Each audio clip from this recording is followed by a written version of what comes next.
I remember the day it all began. It was a beautiful day. Above me, a vast dome of clear blue sky stretched into eternity. Clouds drifting in soft whites and pale blues. An eagle circled overhead. Summer was close. Then something went wrong. The eagle faltered mid-flight, wings stuttering, as if the air itself had turned hostile. Without warning, it folded inward and plunged straight down, a living projectile piercing the skull of a man standing beside me. He collapsed without a sound. That was the first anomaly. I remember the feeling vividly, the red veins crawling beneath my skin, blooming inside my head like warning signs I couldn't ignore. Sometimes I wonder if it was all just a fever dream, if I'm trapped at the beginning, forced to watch the ending repeat itself. It started with the rats, then the birds, then the livestock. The infection spread faster each time, accelerating, learning. What came after was not the catastrophe. It was only the beginning. I remember that day as if it were yesterday. Harsh woke up, still trapped in yesterday's horror. The man had died. There was no gentler way to think about it. He wanted to forget, but sleep hadn't granted him that mercy. The dark hollows beneath his eyes were proof enough. Outside, the world was trying to stand back up, at least part of it was. Morning routines resumed. Traffic hummed. Life pretended nothing had happened. The other part of the world was on the news. Reports of a virus spreading among rodents. I hope it's nothing serious, Harsh muttered, staring at his reflection as he brushed his teeth. The mirror didn't agree. I'm sure it's fine, Harsh. Chaya kept his iron shirt on the couch. He nodded and pushed open the door to Shravya's room. She was still asleep. Watching her breathe, slow and steady, it struck him how grown she looked, already 12. Time had slipped past without asking permission. Flu, he thought. The word dragged him back to yesterday. He saw it again, the eagle folding in on itself, diving. The deafening crack, the wet crunch as bone met bone, shattered on impact. Blood spraying outward, streaking the faces and clothes of those standing too close. The memory hit me so hard my stomach lurched. It felt like his insides were grinding, cogwheels jammed together, thick with syrup. He gagged, leaning slightly forward, willing myself to vomit. Nothing came out of his gullet. He sat down in front of the TV, letting the noise wash over him. He needed something, anything, to keep his thoughts from circling. The reporter said, "The exact origin of the virus was still unknown. However, preliminary simulations suggested it may have emerged somewhere in the United States. They were calling it TAV, the Aggressor Virus. According to early findings, TAV made rodents unnaturally violent toward every living thing. When confined together, the behavior escalated. The rodents attacked one another, consuming each other until only one remained. What unsettled researchers most was that the animals were still technically alive. Brain activity persisted, heart function continued, yet scans showed unnatural alterations, patterns no one could fully explain. For now, the spread appeared limited to rodents. There's no need to worry," the reporter concluded. The sky was the same blue as yesterday's, and the heat was beginning to rise. To everyone else, the day looked ordinary, unchanged, unbothered. For him, normal had taken on a different shape. But that didn't seem to matter anymore. Yesterday was spent. The memory had already latched itself in place, settling where it would stay. The burning behind his eyes had faded. For now. A flash of pain tore through his head, so sudden, so violent, he barely had time to brace for it. Memories ignited and vanished in rapid succession. each image striking like a small bolt of lightning before dissolving into darkness. His awareness folded inward. He focused not on the shadows that felt as if they were gathering behind him, but on the chaotic messages spinning through his mind, fragments, warnings, things he couldn't yet name. He stood up. Chaya was fast asleep. Streetlights bled through the partially drawn curtains, casting thin bands of orange across the room. He drank a glass of water, then turned on the TV and flipped through channels. Nothing held his attention. He shut it off, opened his laptop, and began mindlessly surfing, hoping sleep would find him again. He glanced up, half expecting to see Chaya. There was only darkness, waiting. He lowered his gaze and kept scrolling. That was when he found the article. Tav was no longer confined to rodents. It had begun infecting birds and livestock, spreading at an accelerating rate. Yet there was no sense of urgency anywhere. Only a handful of outlets were reporting it. There was no statement from the WHO and no confirmed human infections. Feels unusual, He muttered, without realizing he'd spoken aloud. No one else seemed concerned. Social media overflowed with entertainment, trends, and noise. It felt as though chaos was gathering just out of sight, and humanity had chosen to look away. The images made his stomach churn. The infected animals behaved exactly as he had witnessed. Same violence, same unnatural escalation. Each recorded incident mirrored the last, aggression intensifying with every frame. Watching it felt unreal, like a badly edited film looping the same scene. I'm sure it's fine, Harsh. Chaya's words echoed in his head. No, it's not fine. He glanced up. For a moment, the shadows in the room seemed to shift, stirring in a breeze that didn't exist. Then the movement vanished, leaving behind something heavier.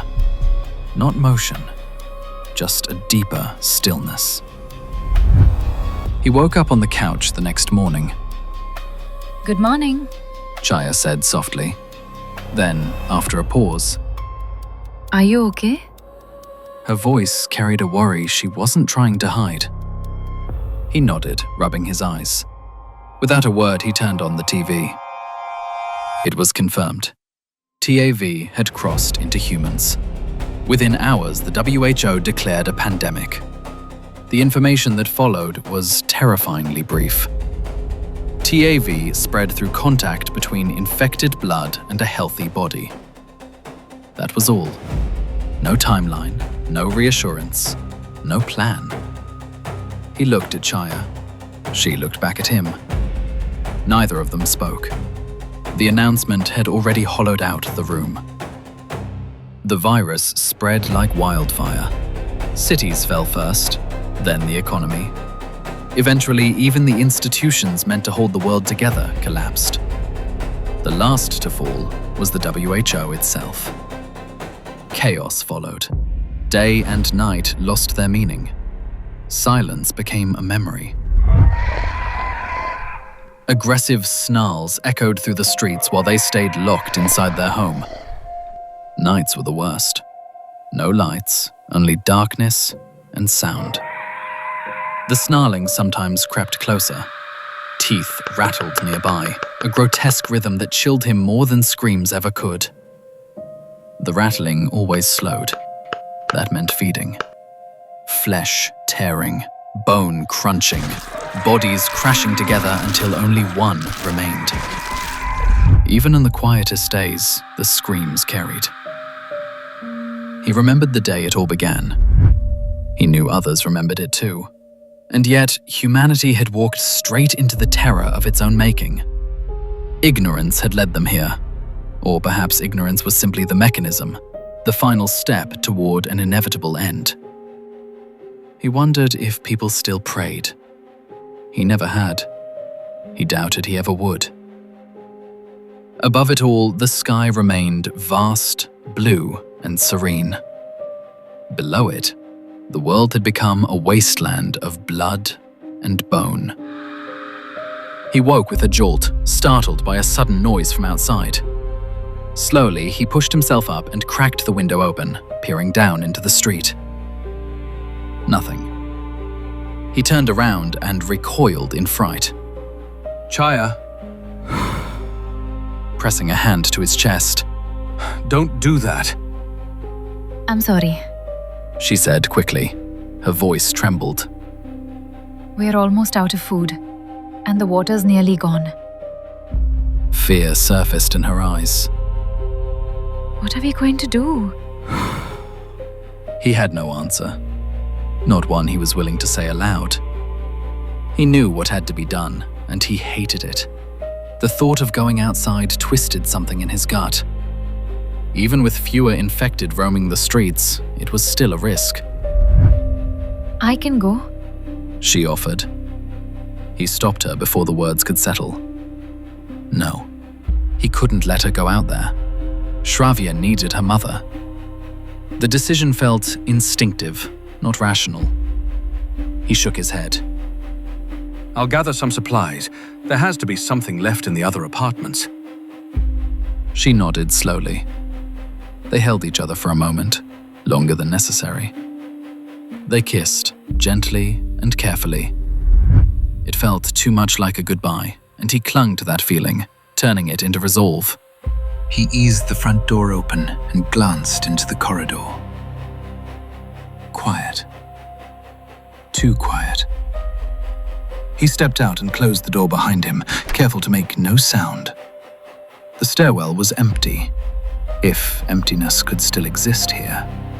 Dried blood smeared the walls and steps, flesh fused to surfaces as if the building itself had tried to swallow what remained. Every breath dragged rot into his lungs. There were no lights. Debris littered everything, clothes tangled with dirty plates, overturned food containers, garbage pressed into corners and ground beneath careless feet. Old spills had darkened into black stains, caked with dust and time. The air hummed with flies. Maggots writhed in clusters. Occasionally, the wind sighed through broken spaces, a soft, mournful howl that made him regret leaving. What if we die? The thought surfaced uninvited. He forced it away, thinking of his daughter, of Chaya. He couldn't let it end like that. Bodies collapsing indoors, dragged through days of thirst and hunger, the slow shutdown of organs while pain lingered long enough to be remembered. He wouldn't leave them to that. Fear whispered from both sides. Die inside, or turn outside. Neither was acceptable.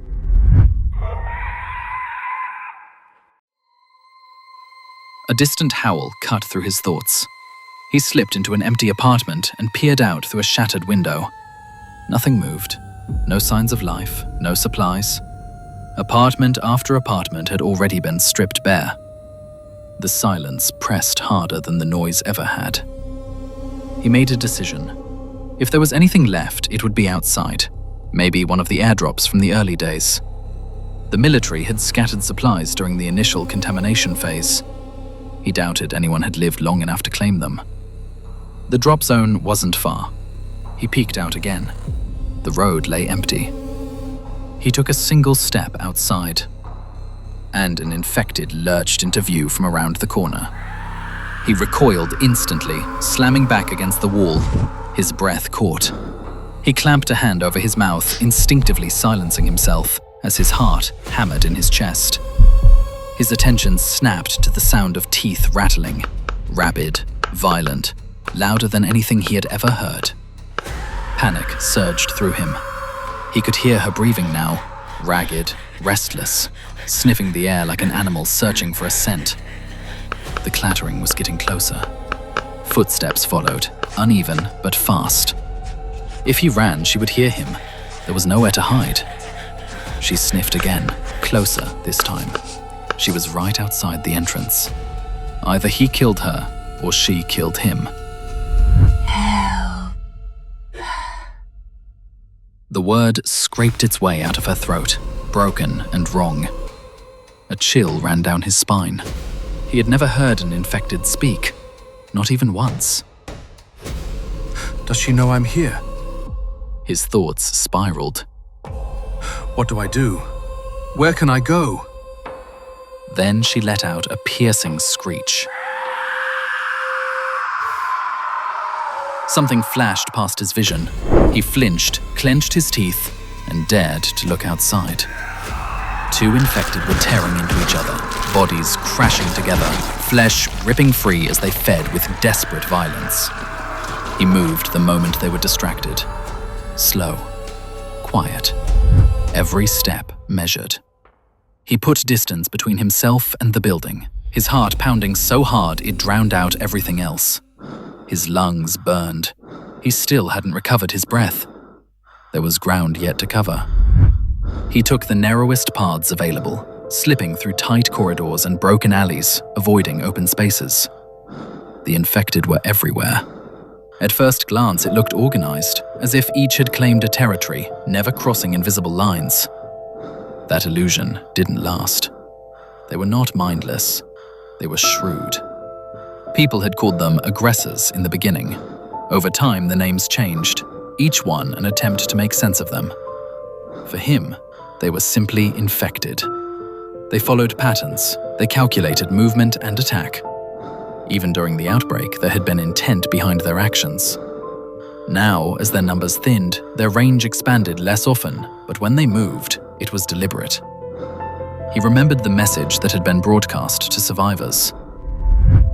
The aggressors will die if they are unable to consume for a prolonged period. Over time, starvation will force them to turn on one another. Survivors are advised to avoid all contact and remain within secured locations. Stay safe. We promise, this will be over soon. He remembered the day he understood they had been wrong. Human ignorance was the variable no one had accounted for. Instead of staying hidden, armed civilians poured into the streets, determined to eliminate the infected themselves. The bullets didn't stop them. By nightfall, mountains of bodies lay motionless across every city. He remembered the massacre clearly. From his window, he watched helplessly as people he once knew, people he had shared meals with, were torn apart. Friends, colleagues, even relatives. They screamed the names of those they loved as the streets filled with chaos. Innocent blood soaked the ground. Children cried. Voices begged for help that never came. He closed the window. Then he locked himself in the bathroom and cried. Looking back, it felt less like an accident and more like something designed. A calculated outbreak. The memories shattered at the sound of a piercing screech. He spun around. An infected had spotted him and was already sprinting toward him, limbs pumping with a feral intensity, like a mad dog unleashed. Panic flared, but he forced his breathing into control, willed his trembling body into motion, and ran. He avoided the open street and darted into the nearest building. The infected followed. He took the stairs, two at a time. The sound of pursuit filled the stairwell. Ragged breathing, snarls, the violent rattle of teeth echoing off concrete walls. Each step hammered through his legs as the distance between them closed. Too close. Closer still. Stop. The word broke out of the infected's throat, mangled and wrong. It echoed his earlier encounter, and for a split second, confusion cut through the panic. He had never seen this before, never heard it. Why now? There was no time to stop and understand. He glanced over his shoulder, and his eyes widened. The infected leapt. Hands slammed into his face, knocking him to the ground. The impact stalled his breath as the creature pinned him down. He struggled, tried to twist free, but the grip was impossibly strong. Blood-slick fingers tried to dig into his skin. Its sores split open, and bone glinted through torn flesh. He couldn't shake him off. The regret was instant. Another screech answered from somewhere nearby, closing in fast. The infected straddled him, swinging wildly, snapping its teeth inches from his face. He shoved with everything he had, but terror drained his strength, turning his limbs heavy and uncooperative as the creature bore down on him. Shaking him off was nearly impossible. His weight crushed down on him, every movement lagging, his body refusing to respond fast enough. He couldn't keep the infected at a distance anymore. The attempts to bite him were frantic and unending. Another snarling sound crept closer. He could hear it now. Ragged breathing, wet sniffing, footsteps dragging toward them. He shoved the infected's face aside, careful to keep his teeth from sinking into his hand. Dried blood caked his mouth and jaw. His ribcage heaved violently, each breath rattling through a body that should have stopped working long ago. The skin on his face was so pale, it was almost translucent, hanging loose, stretched and splitting as if it might peel away entirely. Half-open eyelids revealed only white. It felt like time had slowed. The rattling grew so clear, so constant, that an eerie calm settled over him. For a moment, the idea of the end felt almost peaceful. He turned his face away. That was when he saw it. A rusted knife lay within reach. He grabbed it and drove it into the infected's throat, pulled it free. The creature screamed and became more violent. He stabbed again and again, throat, stomach. Finally, he plunged the blade through the skull. Still, it fought. The knife snapped as he tried to wrench it free. The infected's movements faltered then, weak, sluggish, collapsing into spasms. He shoved the body aside, staggered to his feet, and froze. At the end of the stairwell stood the other infected. Too close. He could smell her before she moved. Rancid, sour, unmistakable. She let out a screech louder than anything he'd heard before and launched herself forward, springing higher than a human ever should. He ran up the stairs and she followed him. He didn't have the strength to fight her. He barely had the strength to run. Still, he forced his legs to move. He burst onto the roof and slammed the door shut. The impact from the other side tore it open. She came through on all fours, feral and rabid, launching herself into the air again, no longer moving like something human. He grabbed a loose pipe and swung with everything he had. The blow caught her midair, crushing into her skull and sending her body hurtling across the rooftop.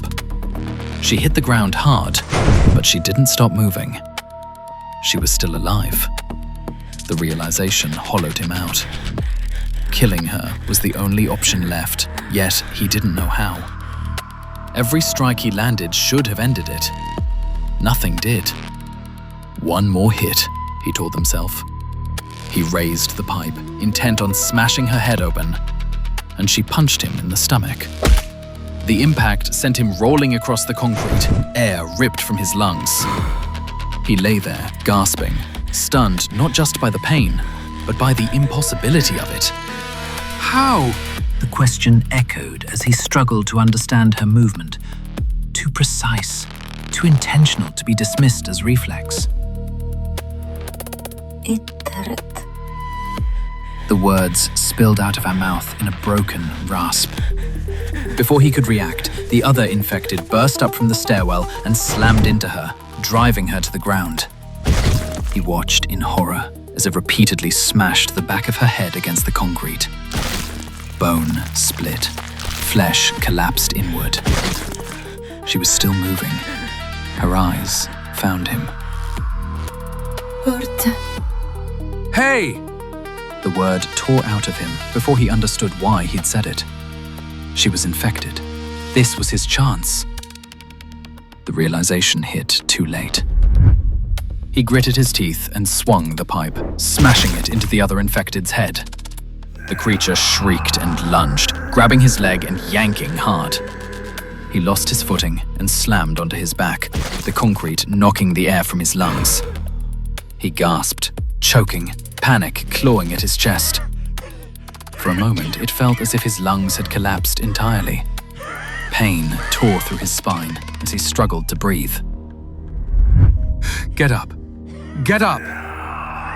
The words repeated in his mind as he fought through the agony. The infected turned back toward him, eyes burning with wild, focused rage.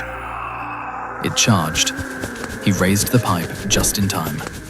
The creature swung, he blocked, and countered in the same motion, driving the pipe straight into its face. The impact crushed both eyes at once. Blood burst outward.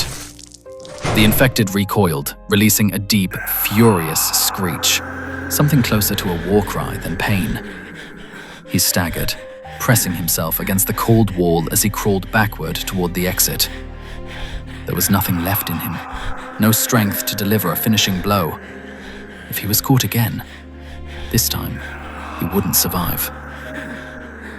When he finally reached outside, the screams behind him faded, then stopped altogether. He exhaled, sagging with exhaustion and relief. He was alive. Unhurt, but barely standing. Then a heavy thud shattered the stillness. He turned just in time to see the infected female from the roof crumpled on the ground below. He looked up. The other infected stood at the edge, staring down. Did he throw her? He muttered, disbelief creeping into his voice. The answer came immediately. The infected jumped. The body struck the ground with terrifying force. The head took the impact, bone collapsing, flesh splitting apart in a wet explosion. Blood sprayed outward, painting the concrete in a grotesque finality. It was over. Harsh doubled over and vomited. He spotted a torn parachute snagged against the side of a building. Beneath it sat an unopened supply container.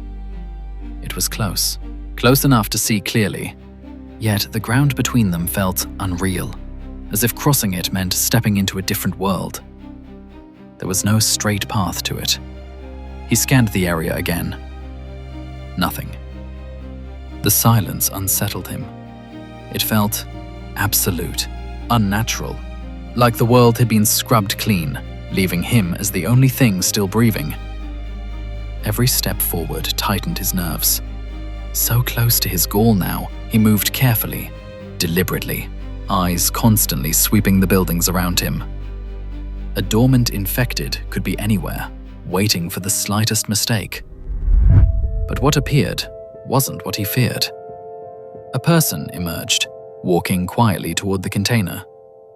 The man was tall and unnaturally thin, his posture slightly stooped, but his movements quick and alert. Pale skin clung to sharp features, and his hollow eyes made him look more like an apparition than someone alive. He pressed himself against a wall and watched. The stranger reached the container and struggled with it, pulling hard until the doors groaned open halfway. That was when he made his choice. He stepped out from cover, hands raised, palms open, an unspoken promise of peace. The man noticed him instantly. He recoiled, took a step back, and drew a knife. The blade caught what little light remained. Wait. Harsh dipped his head slightly, hands still raised. I mean no harm. I just need food and water for my family. The man leveled the knife at him. This is mine. I'm not sharing. Please. Harsh paused, then took a slow step forward. I only need a little. It's a big container. There's enough for both of us. The man slashed the air with the blade. I'll cut you. His teeth were clenched as he spoke. As the distance closed, he noticed the man's hand trembling. Not fear. Weakness. His arms shook as if it could barely stay raised. Please. Harsh said again, voice low. I'm begging you. Another step. Close enough now that he could lunge for the knife. The man suddenly leaned forward. He was taller than Harsh had judged from a distance. The blade skimmed his forearm. Pain flared, sharp but shallow. He recoiled, hissing through his teeth. I told you, the man said, his voice quivering. Anger surged. Harsh snatched up a rock and hurled it. The man threw his arms up to protect his face. That was the opening. Harsh drove a kick into the man's chest, sending him crashing back into a wooden fence. The boards buckled but held, rattling violently. The man slid down, clutching his chest, gasping. He looked up, fury burning through the pain. Who the hell are you? He spat. this is mine. I'm not taking all of it. He snapped back. I just need enough for my family. So stop being unreasonable.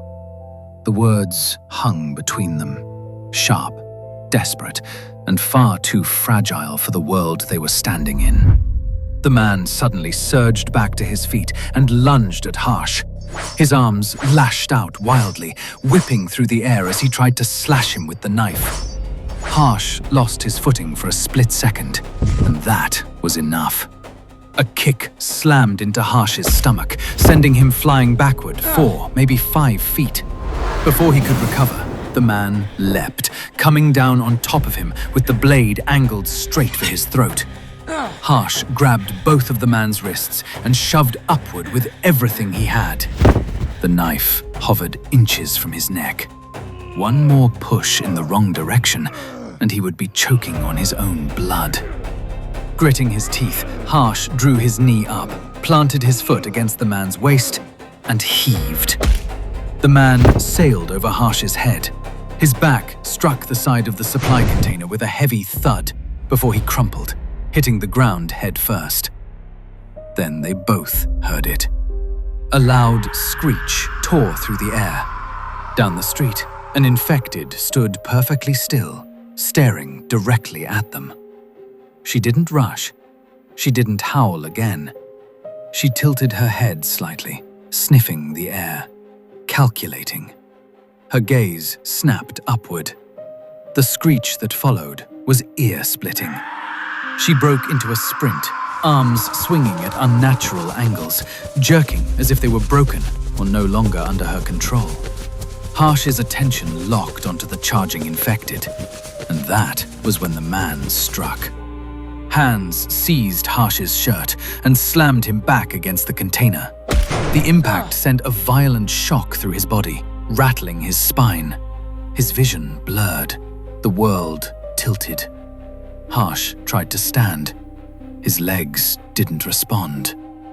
Serves you right. The man spat. Being fed to that aggressor is exactly what you deserve. Harsh's vision swam. The world still blurred from the impact, but he caught the fear in the man's eyes. The man wasn't looking at Harsh anymore. He was staring upward, toward the top of the container. A shape dropped from above. Harsh saw only a blur of motion before the infected slammed into the man, dragging him down. Flesh tore. Screams cut off abruptly. In seconds, the man was being ripped apart. Understanding hit Harsh even before the noise stopped. The infected had gone for the one standing in the open. Harsh had been in her blind spot. The man's aggression had saved him. For the first time in what felt like forever, Harsh was grateful to still be alive. He snatched the fallen knife and drove it into the infected's skull. Once, twice, again and again. He kept stabbing until the top of her head collapsed into something unrecognizable. Only then did she stop moving. Harsh staggered back, chest heaving. His hands and clothes were soaked in blood, far more than he thought a body could hold. The thought flickered briefly, then vanished. There was no time for trivial reflections. That screech would draw others. It always did. He turned to the container. Inside were 2 large sealed boxes. He scanned the area, searching for a way to move them both at once. One trip had nearly killed him. There was no chance he'd risk a second. Nearby, half hidden beneath debris, he spotted an old wooden cart once used for hauling vegetables. The wood was splintered, the wheels worn thin, but they still turned. Or at least, he hoped they would. He loaded both boxes onto the cart and began pushing. Every few steps, Harsh paused to scan the road, the buildings, the windows that stared back too quietly. The silence pressed in on him, thick and watchful. He couldn't shake the feeling that he wasn't alone. Whether it was the infected or the dead themselves, lingering and waiting, Harsh felt certain something was watching him, patiently hoping for his end. Fortunately, Harsh found himself standing in front of his building. Relief washed over him, brief and overwhelming, only to be followed by a surge of pain and exhaustion that nearly brought him to his knees. Every muscle burned. His body felt hollowed out, held together by will alone. He forced himself to look around one last time, scanning the street to be sure it was safe to haul the boxes upstairs. That was when he saw it. A mangled body lay sprawled nearby. Fear seized him instantly. His mind jumped back to what he'd witnessed earlier. Two infected tearing into each other with animal ferocity. He could see one corpse. So where was the other? The answer stepped out of the shadows. From within the building, the remaining infected emerged slowly, her silhouette unfolding from the darkness, as if she had been waiting, watching. Harsh's throat tightened. No sound came out. Screaming wasn't an option. All he could feel was the weight of his exhaustion and the pain flooding his body as the distance between them closed. The door opened, and Harsh was met with Chaya's face collapsing in relief. For a moment, it almost broke him. He wondered how she would react if he told her the truth. There wasn't time.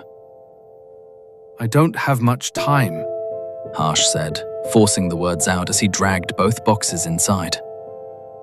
Chaya understood immediately.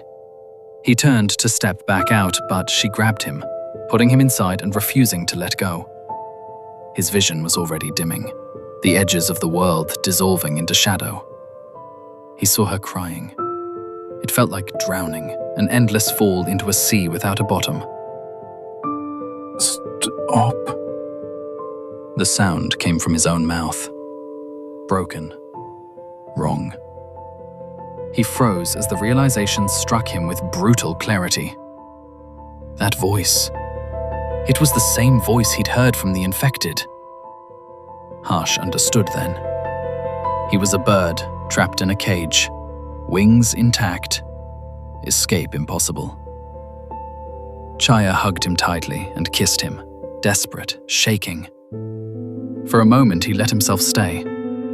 Then he gently pushed her away. His eyes drifted to the bedroom door. Shravya was asleep. He was grateful for that. He couldn't bear for her to see this. Chaya would find a way, she always did. A different story. A softer truth. Something that wouldn't shatter their daughter. Harsh turned toward the window. For a brief second, he wondered how they would survive without him. The thought faded quickly. Somehow he knew they would be okay, at least for now. He climbed. The railing snapped as he vaulted over it. The fall felt slow, peaceful. As the ground rushed up to meet him, Harsh remembered the day it all began, the day the world ended. Now, he was part of that ending. Another consequence. Another casualty. He wasn't afraid, only disappointed. Disappointed that he never got to say how much he loved them, how he always would. His vision flooded with red. Veins crawled inward from the edges, writhing like living things. In that final instant, Harsh knew it without doubt. He was infected. His body struck the ground, his eyes opened. He saw himself crawling, Confusion flickered Alive? until the truth settled in. He wasn't alive. He was trapped, imprisoned inside a body that no longer belonged to him. He had no control, no voice, no rest. His ruined form dragged itself forward against his will. Loneliness crushed him. He wanted to stop, to lie still, to finally leave this world behind. But his body kept crawling. And then he understood. Every infected human, every one of them, was still inside, watching, screaming silently as their bodies betrayed them. The words came again, tearing out of his throat in that same broken voice. Help. Harsh remembered the day it all happened, and he knew now. The nightmare wouldn't end until his mind finally did. Only then would he rest in peace.